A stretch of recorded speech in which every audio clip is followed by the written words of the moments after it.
Few hours in one place become years in another. Einstein relativity నిరూపణ చేశారు. Strange effect predicted by Einstein's theory of relativity. వ్యక్తిని ఎవరినైనా సరే కాంతి వేగంతో ప్రయాణించే సాధనంలో కూర్చోబెట్టండి. కాంతి వేగం అంటే సెకనికి 1,60,000 మైళ్ళు ఎంతో ఉంది కదా, అంత వేగంతో ప్రయాణించే సాధనంలో కూర్చోబెట్టి 10 ఏళ్ల అబ్బాయిని మీరు ఆండ్రోమీడియా గెలాక్సీ అంటే దేవయాని గంగ అంటారు తెలుగులో, అక్కడ పని చూసుకుని వస్తాడు.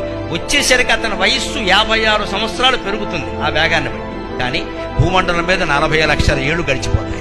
Time dilation happens when time slows down in areas of intense gravity, like near a black hole. అంటే అంత వేగంతో ప్రయాణించేటువంటి వాహనంలో మనం కూర్చుంటే మన శరీరంలో స్తబ్దత ఏర్పడి ఏ మార్పులు ఉండవు. For the astronauts on that planet, time moved very slowly because of the black hole's pull.